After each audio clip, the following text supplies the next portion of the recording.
Tejido epitelial entonces. Sí. Epitelio, revestimiento y glandular. De epitelio revestimiento. Voy a ir hablando nada más porque estoy sin pincel, termino mi quinta. Entonces, de epitelio de revestimiento, el concepto de epitelios, ¿verdad? Epitelio es un tejido cuyas células están adosadas íntimamente entre sí, formando una barrera entonces que separa el tejido conjuntivo de una superficie interna o externa. Interna o externa entonces. Es un tejido avascular, se nutre por difusión a partir entonces del tejido conjuntivo subyacente. Tejido conjuntivo subyacente. Para clasificar entonces tenemos en cuenta dos criterios. Uno, el número de capas y otro, la forma de la célula. La forma de la célula. Entonces, según el número de capas, si es una capa única, el epitelio será simple. Más de una capa, dos o más, ¿verdad? Sería un epitelio entonces estratificado. Y según su forma, tenemos entonces plano, ¿verdad? Cúbico, ¿verdad? Y cilíndrico. El plano, que también se denomina escamoso o pavimentoso, ¿verdad? El cilíndrico, que también se denomina entonces columnar o poliédrico, también se denomina, ¿verdad? Prismático. Hasta ahora justamente hay gente que se confunde mucho en eso, ¿verdad? Me ponen epitelio plano simple estratificado, ¿verdad? O sea, o es simple o es estratificado, ¿verdad? No puede ser los dos, ¿sí? Há se confundir também, teve até uma questão na prova prática, do cilíndrico e do cúbico. Pelo fato do cúbico e do cilíndrico, apesar de ter os dois, a possibilidade dos dois parecerem no centro e bem redondo, no entanto, no cilíndrico, a parte extranuclear, o citoplasma tem maior volume do que no cúbico. E tinha muito parecido, era bem quadrado, bem uniforme, no entanto, tinha muito volume, né, ao redor do citoplasma da célula, dando maior espaço. Aí, até Le confundió ahí en la parte práctica. Exato. Bueno, no sé qué le habrá mostrado la doctora ahora, pero en realidad hay que tener en cuenta justamente la altura. Eu até questionei, aí você tem que observar ao redor se tem muito volume no Porque citoplasma. justamente el diferencial es la altura celular. La altura celular es justamente el diferencial. Bueno, tener en cuenta entonces que tenemos dos tipos especiales de epitelios, el transicional y el pseudoestratificado. Hay que tener en cuenta entonces los ejemplos que tenemos, porque eso es importante justamente porque nos indica lo que sería la función justamente que va cumpliendo, cada tipo de epitelio, ya que el epitelio plano es el que está más especializado para el intercambio de moléculas. De ahí que encontramos los capilares, ¿verdad? Los alvéolos pulmonares, ¿verdad? Donde hay intercambio, ¿verdad? Encontramos también en los mesotelios, ¿verdad? La pleura, peritoneo, pericardio. Encontramos entonces también un epitelio aplanado. En la cápsula de Bowman, también encontramos un epitelio plano simple. El epitelio cúbico y el cilíndrico en realidad son más epitelios más especializados en lo que sería absorción y secreción en realidad. Más aún el epitelio cilíndrico. Absorción y secreción. El epitelio cúbico simple, entonces encontramos en los folículos tiroides. Encontramos también en el epitelio germinal, la superficie del ovario.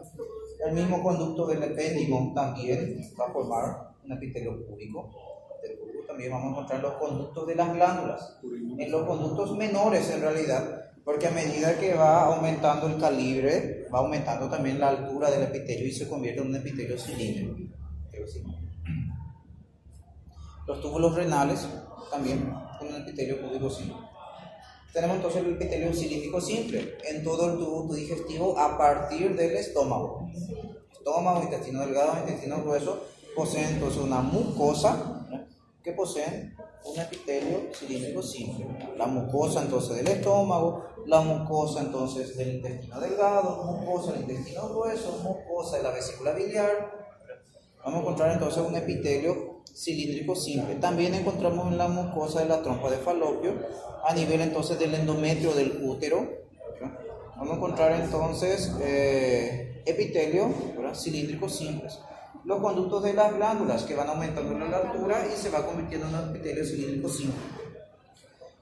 Las variedades estratificadas, el epitelio plano estratificado que a su vez se vuelve a clasificar en queratinizado si posee entonces el estrato córneo, la capa de queratina justamente, y el no queratinizado. La variedad queratinizada encontramos en la epidermis de la piel. Epidermis de la piel. A ese nivel entonces encontramos el epitelio plano, estratificado, queratinizado o cornificado, justamente por la presencia del estrato córneo. También podemos encontrar en pequeñas cantidades, en pequeñas concentraciones, entonces a nivel de la cavidad oral, pero en algunas zonas, por ejemplo en la mucosa masticatoria, que sería encías y paladar duro, la mucosa de las encías y el paladar duro. También vamos a encontrar en parte del dorso de la lengua, ¿verdad? Del epitelio o mucosa especializada. También vamos a encontrar porciones recubiertas por un epitelio plano estratificado queratinizado. Después tenemos la variedad no queratinizada. ¿Dónde encontramos la variedad no queratinizada? A nivel también de la mucosa oral, pero la mucosa de revestimiento, las paredes laterales, piso de la boca, paladar blando. La mucosa de las paredes laterales, piso y paladar blando. En el esófago, la mucosa del esófago también posee un epitelio plano estratificado no queratinizado. Y a nivel de la mucosa de la vagina también. Mucosa de la vagina.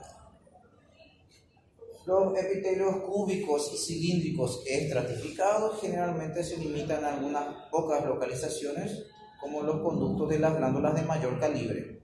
Conductos de las glándulas de mayor calibre, entonces, a medida que va aumentando el epitelio cúbico simple, se va convirtiendo en un epitelio cilíndrico simple, va aumentando el espesor, se convierte en un epitelio cúbico estratificado y cilíndrico estratificado a medida que va aumentando el espesor del epitelio, el conducto. ¿Cómo? Aguenta. Sí, justamente, para resistir más, va aumentando el calibre, ¿verdad? Aumenta entonces el flujo a ese nivel, porque se van uniendo, van confluyendo los conductos. Los epitelios especiales, el transicional, que es un epitelio estratificado por definición, epitelio estratificado, varias capas. Se llama transicional porque el espesor varía de acuerdo a los grados de distensión. Cuando están distendidos, el espesor es menor. Cuando está relajado, el espesor es mayor, ¿verdad? Entonces vamos a tener que se denomina también urotelio por el hecho que se encuentra solamente en las vías urinarias, desde los cálices menores, cálices mayores, pelvis renal, uréteres, vejiga y la porción proximal de la uretra, porque la porción distal ya se va convirtiendo en el epitelio de la piel. Y el epitelio pseudoestratificado o cilíndrico pseudoestratificado que encontramos a nivel de la mucosa respiratoria. Entonces desde las fosas nasales hasta los bronquios tenemos entonces la porción entonces respiratoria de las vías aéreas, donde encontramos entonces el epitelio cilíndrico pseudoestratificado en su variedad ciliada, con cilios móviles. ¿Cómo? Epitelio respiratorio. Respiratorio con cilios. Sí, variedad ciliada, epitelio cilíndrico pseudoestratificado ciliado, donde tenemos cilios móviles que van movilizando las moléculas de moco, las partículas que encontramos en la superficie. ¿Cómo?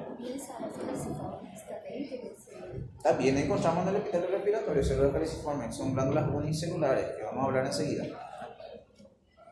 Bueno, y también vamos a encontrar a nivel del epidídimo y conductos deferentes, pero ya va la variedad con esterocilios.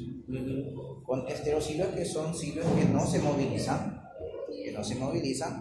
Los esterocilios estaban formados por filamentos de actina, mientras que los cilios móviles o sinocilios estaban formados por microtúbulos con proteínas motoras, de ahí que tenían movilidad.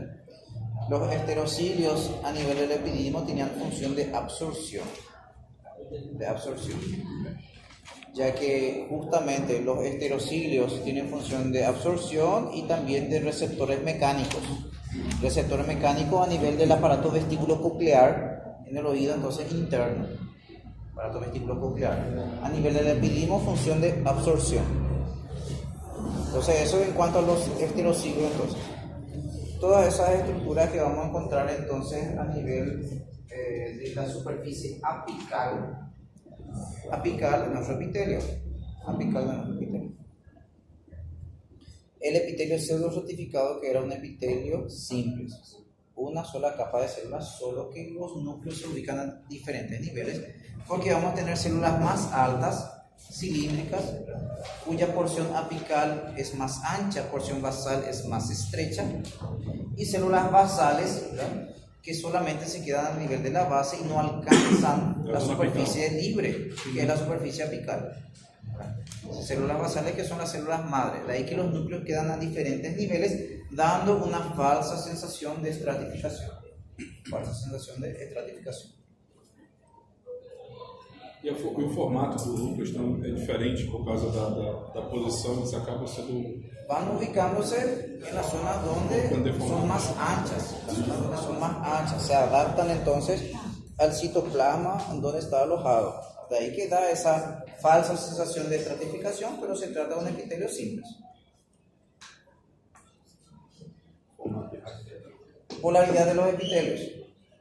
Hacia la superficie libre, la membrana apical, donde encontramos las microvellosidades que eran evaginaciones de la membrana apical, evaginaciones hacia afuera, invaginaciones hacia adentro.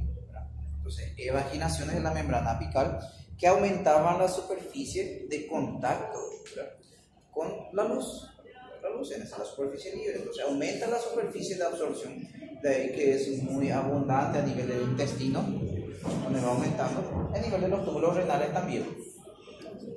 Aumenta entonces la superficie de absorción. No tienen movilidad, están formados por filamentos de actina. Los heterocilios eran como microvellosidades, pero más largas, también formados por filamentos de actina. Y los microtúbulos formados por, los cilios móviles formados por microtúbulos. Sí. A nivel lateral, en la membrana lateral, porque esa polaridad solamente encontrábamos en los epitelios, a nivel lateral encontrábamos entonces las proteínas de unión célula-célula.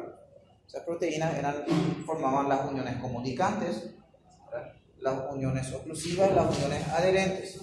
Las uniones ocluyentes que encontrábamos primero formaban una barrera de permeabilidad. Mientras más sonula occludens, ¿verdad?, más impermeable sería el paso entre las células.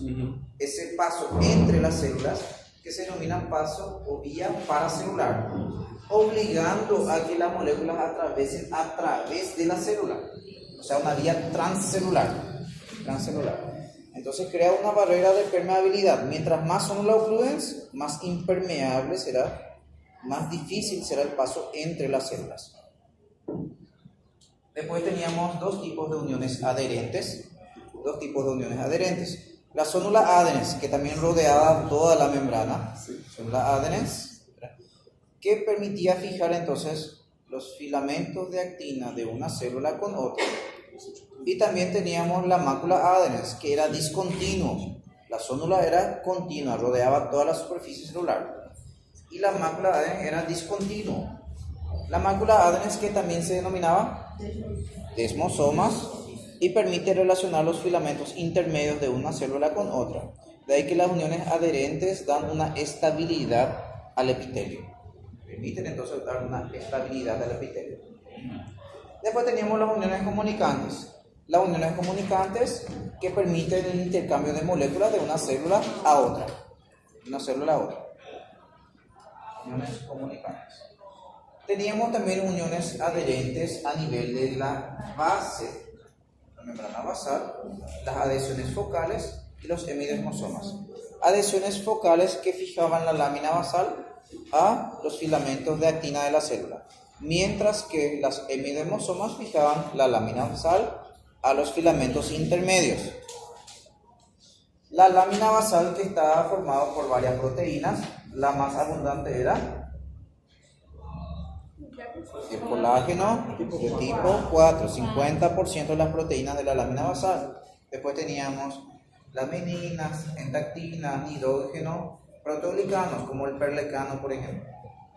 Para fijar la lámina basal al tejido conjuntivo subyacente, teníamos las fibrillas de anclaje, formadas por el colágeno de tipo 7, que permitía fijar las proteínas de la lámina basal a las fibras de colágeno del tejido conjuntivo subyacente, fibras de colágeno tipo 1 y tipo 3 principalmente.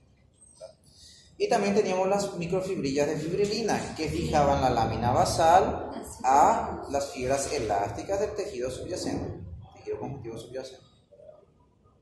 Eso entonces en cuanto a las uniones adherentes de la base y a la lámina basal de los epitelios. Después tenemos que hablar de glándulas. Cuando hablamos de glándulas tenemos que decir entonces el concepto que viene a ser células epiteliales que se reúnen, pero que tienen una función en común, que es la de secreción. De ahí que tenemos entonces que una clasificación a tener en cuenta, la de mayor envergadura, en realidad se iría según el destino que tiene ese producto de secreción. Vamos a tener entonces las glándulas endócrinas, que son las que liberan su producto hacia el intersticio. Están formadas por células epiteloides en realidad, porque no poseen superficie libre, y que liberan su producto hacia el intersticio y va a pasar hacia los vasos sanguíneos, hacia la sangre. Ese producto de secreción se denomina hormona, hasta que viaja por la circulación hasta llegar entonces a su célula diana o célula madre, que es la célula que tiene el receptor específico para esa hormona.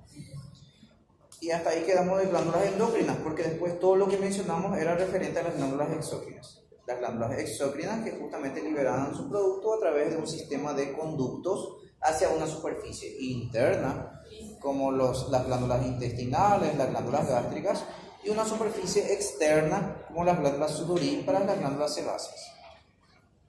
Eso teniendo en cuenta entonces el destino del producto. Se denomina glándula mixta si tiene ambos componentes, como el páncreas, que tiene su componente exócrino que libera las enzimas digestivas y su componente endocrino que libera entonces insulina y glucagón, que regulan los niveles de glicemia. Bueno. Después teníamos en cuenta lo que sería la naturaleza química del producto de secreción, y ahí ya estamos hablando estrictamente ya de glándulas exócrinas. Entonces, esas glándulas pueden ser mucosas, serosas o mixtas.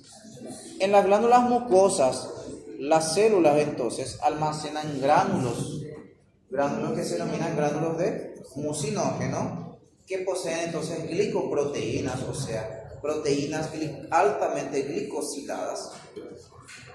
Esos gránulos de mucinógeno comprimen los núcleos hacia la base de la célula, hacia el citoplasma basal. Esos gránulos de mucinógeno que contienen mucina, que es una glicoproteína, que se libera entonces hacia su superficie libre, al hidratarse se convierte en moco. Al perder esos gránulos de mucinógeno en la preparación histológica, que deja esa apariencia clara de las glándulas mucosas. Vamos a tener entonces que las glándulas serosas, sus células entonces, están muy desarrolladas, su retículo endoplasmico rugoso, de ahí que son células basófilas. Van a producir principalmente enzimas que están almacenados en sus gránulos de zimógeno. Esos gránulos de zimógeno, entonces, que también se van a almacenar en su superficie, en su citoplasma apical, y los productos de esos gránulos sí tienen características eosinófilas. La célula es basófila, pero el producto de secreción que se va almacenando en el citoplasma apical es eosinófilo. Sintetiza principalmente enzimas, proteínas escasa o nulamente glicosiladas, o sea, con escasa glicosilación, a diferencia de la secreción mucosa, que es altamente glicosilada. Las glándulas mixtas, y ahí estamos hablando de acinos mixtos, por ejemplo, tienen ambos tipos de células mucosas y células serosas. Generalmente en las técnicas histológicas, las células serosas se hinchan y forman ese casquete que es la media luna serosa o media luna de Januzzi o de von Ebner, dependiendo del órgano. Felizmente não teve essa parte da aula, porque acho que o professor falou que era desnecessário, né, a gente ter estudado glândulas na parte do epitélio. ¿En la práctica? Sí. ¿No tuvieron esa parte? Eu acredito que foi desnecessário, uma coisa não importante, né? Después tenemos Tá me batendo, é isso? É? solamente epitelios celulares. Cometi não. Cartílagos. É 6 meses. Aquilo. Alto rendimento, Voy a desempenho. tener que ver para mejorar eso, ¿verdad? Eso era complicado. ¿verdad? Yo empecé con el grupo I en abril y ya terminé. ¿verdad? La parte práctica. Semestre que vem vou ficar na frente dele. Complicado. Preocupado? Eu estou preocupado. Professor, o senhor vai me ver no primeiro semestre, na primeira turma. Tenho certeza disso. Continuando entonces, ¿verdad? Mecanismo de secreción. Mecanismo de secreción. Vamos a hablar de lo que importa. Mecanismo de secreción. Tenemos entonces tres mecanismos principales de secreción. ¿verdad?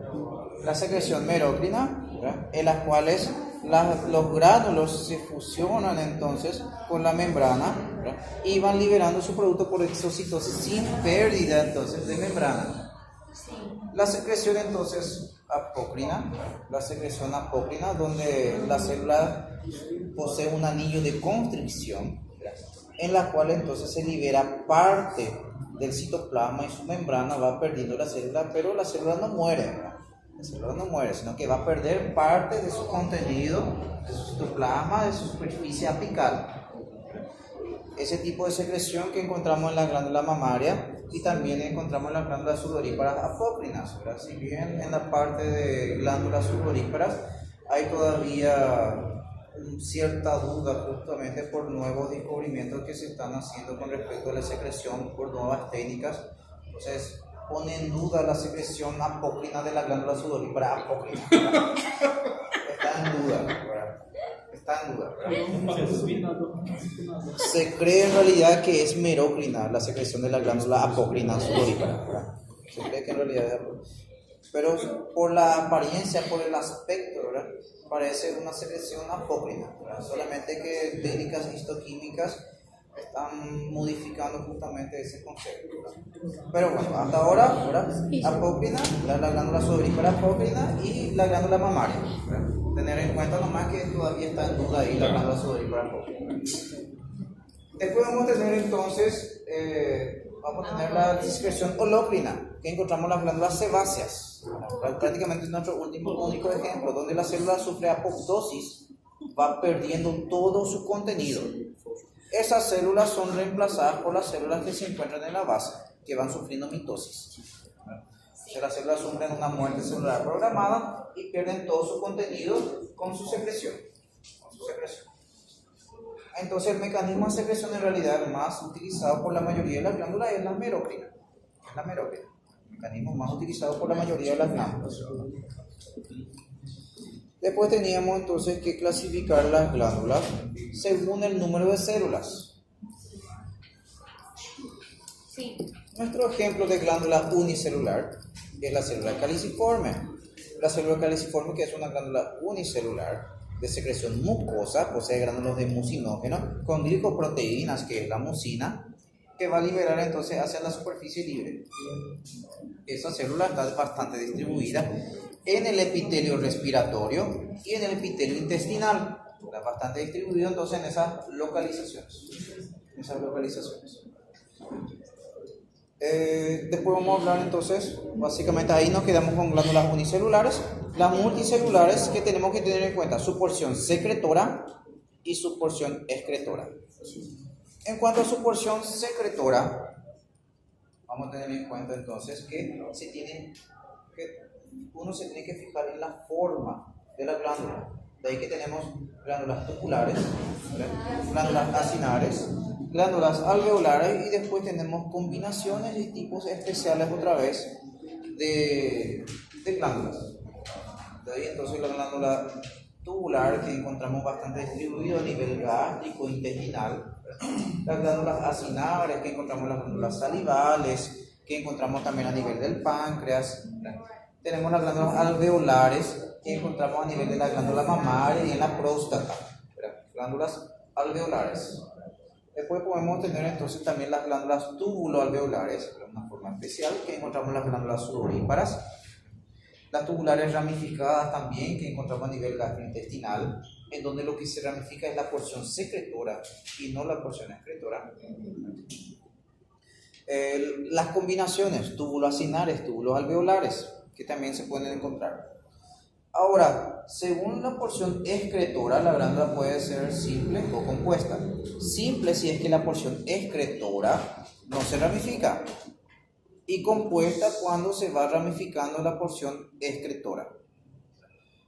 La porción secretora, que es la que sintetiza, la que produce entonces, ¿verdad?, la que va a sintetizar el producto de secreción, mientras que la porción excretora es la que va a conducir y transportar hacia la superficie interna o externa, a la cual esté liberando entonces su secreción.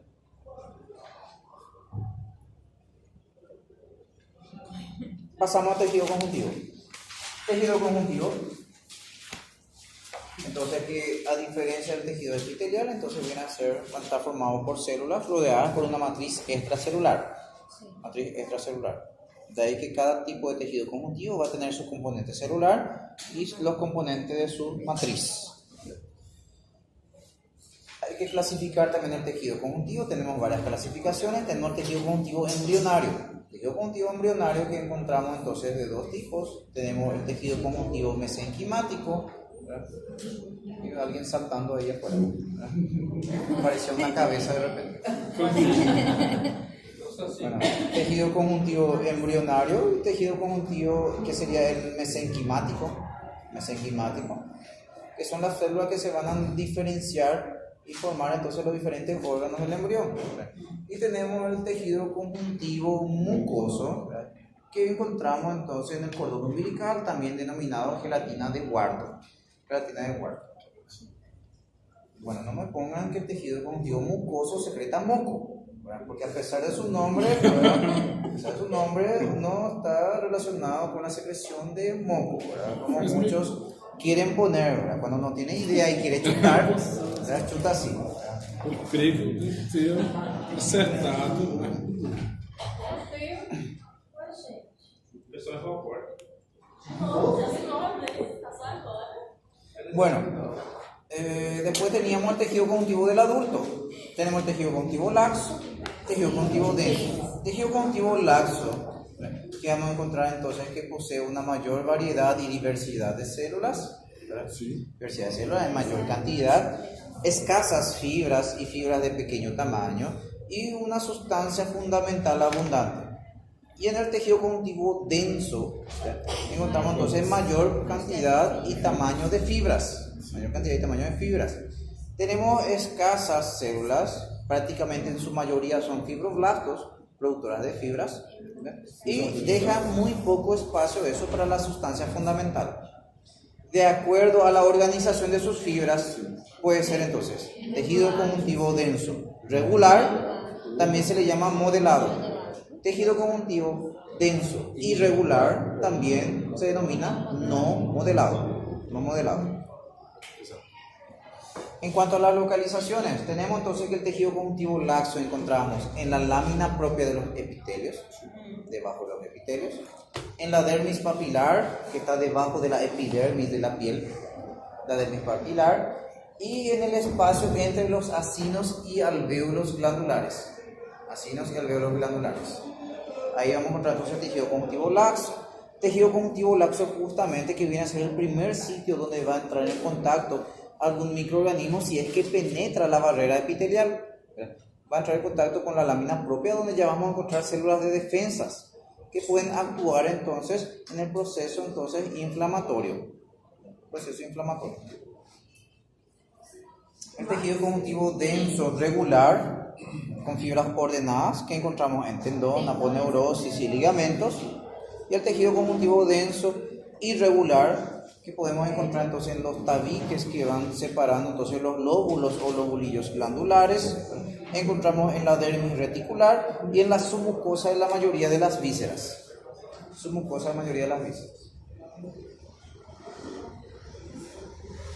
Después tenemos el tejido conjuntivo especializado que fuimos hablando cada uno, cartilaginoso, óseo, adiposo y sanguíneo. Vamos a comentar entonces sobre el componente celular y la matriz. Las células. En cuanto a las células, tenemos que clasificar otra vez en células residentes fijas o permanentes y células errantes, móviles o transitorias.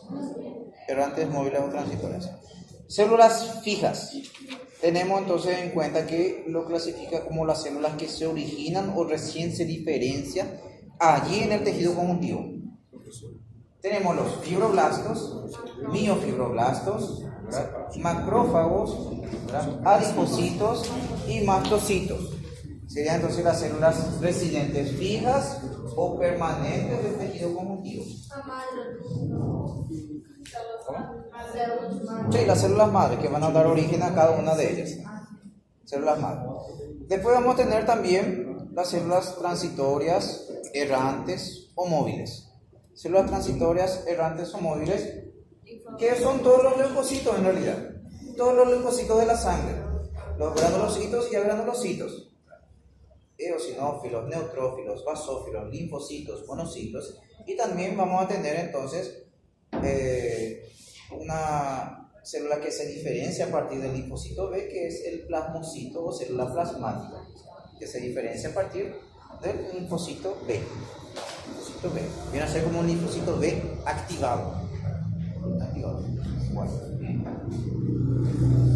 Hablamos entonces primero sobre las funciones de las células residentes permanentes o fijas. Los fibroblastos son células fusiformes, alargadas, que son las encargadas de sintetizar la mayoría de los componentes de la matriz extracelular. Cuando hablamos de fibroblastos, hablamos de proceso de síntesis de colágeno.